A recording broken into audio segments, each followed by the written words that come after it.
again, and I want you to read it with me. Verse 8. Be sober. Be on the alert. How many of your Bibles have exclamation points? Be sober. Be on the alert. Your adversary, the devil, is prowling around like a roaring lion, looking for anyone he can devour. Resist him, firm in the faith, knowing that the same sufferings are being experienced by your brothers in the world. Now, I can in good conscience say this. My brothers in the world at the time that I was suffering totally turned their back on me. That won't happen to you here. We're here to suffer with you, but we're going to tell you the truth while we do it. What does it mean? What's that first idea? Who's smart tonight? What's the first idea expressed in verse 8? Be what? Be sober. What does the word sober mean? Okay, that's a good start. That's a good start. Biblically, it means a lot more than that, but that's a great start. Biblically, the word means to be self-controlled, to be sober in mind and behavior, to live a strong life, to keep one's head. If you take that word sober and you just assume it means some dude ain't supposed to have a couple of margaritas with your enchiladas, you're totally missing the point of what this says. It is way bigger than that. How can we stand against the attacks and temptations of the devil? There's only one way. We must be careful, be vigilant. Here's what the word means. It does mean to not become intoxicated with drugs or alcohol of any kind. Don't lose control. Be sober in mind and behavior. Be controlled in all things. Not given over to indulgence, license, or extravagance. It means to live a sober, solid, controlled, and strong life. Now, some of you are sitting here tonight saying, I'm a teetotaler. I hadn't touched a drop in ever or ever how long, and you're sitting there thinking, I'm safe. You're absolutely lying to yourself. And you're going to potentially make everybody that loves you and cares about you suffer because you're missing the whole point of what this says. The devil is prowling the earth like a lion. What do you know about lions? Big. Gracie. They have a mane. What else do you know? Riley. Claws. They eat weak and defenseless creatures. Listen. Lions, yes, Gracie. They run fast. Lions, look at me, are predators.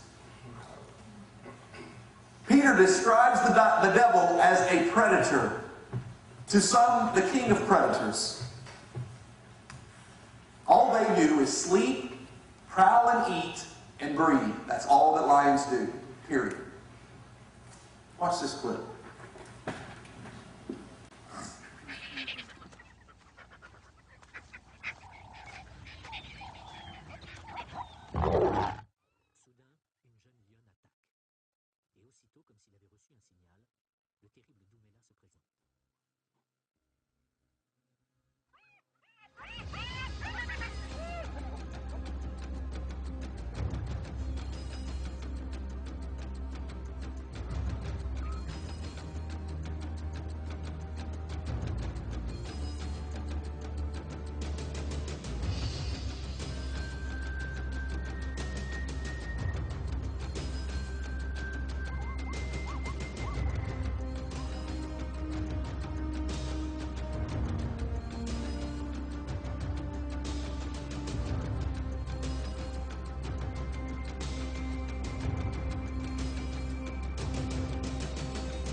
Now we, the human race, and especially Christians, are like the hyena in this clip.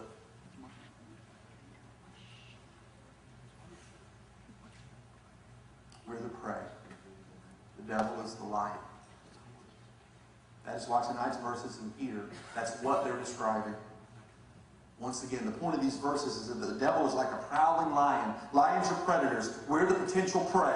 If you've ever watched Discovery Channel, then you know how predators operate. In the wild, predators prowl the earth looking to prey on the weak and the defenseless.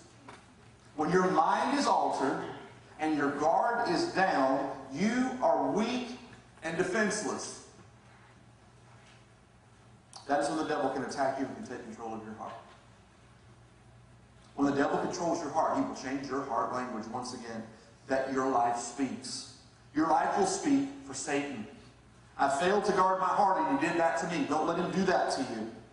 The believer is to live a careful and controlled life. Stay alert to the devil and his temptations at all times.